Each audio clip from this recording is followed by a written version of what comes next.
திருவள்ளுவரின் வழியில் வாழ்ந்து வாழ்வின் உன்னத நிலையினை அடைய திருக்குறளோடு நாம் என்னும் இந்த நிகழ்விலே இணைந்திருக்கின்ற உங்கள் அனைவருக்கும் முதற்கண் வணக்கம். குறள் எண் 280, அதிகாரம் கூடா ஒழுக்கம். ஒரு துறவியிடம் பல சீடர்கள் பயின்று வந்தனர். அவர்களிடம் கற்றுக்கொள்வதற்காக ஒரு இளைஞர் வந்தார். துறவியோ நீண்ட முடியை வளர்த்திருந்தார். சீடர்கள் அனைவரும் மொட்டையடித்திருந்தனர். இளைஞனுக்கு ஞானம் கற்றுக்கொள்வதற்கு மொட்டையடிக்க வேண்டுமா அல்லது முடி வளர்க்க வேண்டுமா என்ற சந்தேகம் எழுந்தது. அதை எப்படி கேட்பது என யோசித்துக் கொண்டிருந்தார். என்ன குழந்தாய், ஏதோ யோசனையில் உள்ளாயே என்றார் துறவி. சுவாமி, ஞானம் பெறுவதற்கு மொட்டையடிக்க வேண்டுமா அல்லது முடியை வளர்க்க வேண்டுமா என்று கேட்டார்.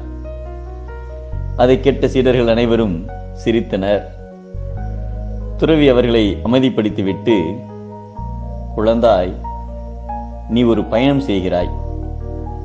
பயணத்தில் நிறைய வாகனங்களை கடப்பாய். ஆம்புலன்ஸ் வாகனத்தை கண்டால் என்ன செய்வாய் என்று கேட்டார். சுவாமி, ஆம்புலன்ஸ் வாகனத்திற்கு உடனடியாக வழிவிடுவேன் என்றார். ஏன் அப்படி செய்வாய் என்ற துறவியின் கேள்விக்கு, சுவாமி, அதன் பயணம் முக்கியத்துவம் வாய்ந்தது என்பது நான் அறிவேன் என்றார். அதை போலத்தான் மனிதர்களின் வாழ்க்கை பயணத்தில் பல சுகதுக்கங்களை துறந்து உயரிய பயணமான ஞானத்தை நோக்கி பயணிப்பவர்கள் துறவிகள். அவர்களது புற அடையாளம்தான் மொட்டையடித்துக் கொள்வதும் முடி வளர்த்துக் கொள்வதும்.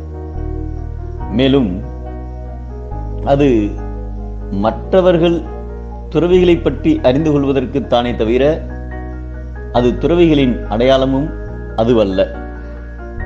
பண்புகளில் உயர்ந்திருப்பதே துறவிகளின் அடையாளம். எனவே ஒரு துறவிக்கு உண்மையான சிறப்பை தருவது அவரது செயல்பாட்டில் தீய வழியில் எக்காலத்திலும் சென்று தனக்கும் தன்னை சார்ந்த இச்சமூகத்திற்கும் கேடு செய்யாமல் இருப்பதும் தான் என்றார். அதேபோல உலக வாழ்க்கையில் இருந்து கொண்டே கேட்டினை செய்யாமல் இருப்பவர்களே மாபெரும் ஞானிகள் என்றும் ஒரு புதிய கருத்தினை சொன்னார். இதனை கேட்டதும் அவ்விளைஞன் மனதில் தெளிவு பிறந்தது. உலகம் பழிக்கின்ற செயல்களை செய்யாமல் இருப்பதுவே ஒரு மனிதனுக்கு உயர்வை தரும்.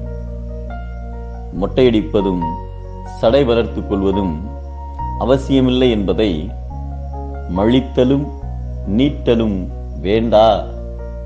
உலகம் பழித்தது ஒழித்து விடின் என்கிறார் நம் தெய்வப்புலவர் திருவள்ளுவர். பழிச்செயல்கள் மனிதனுக்கு இழுக்கு, நற்செயல்களே மனிதனுக்கு சிறப்பு.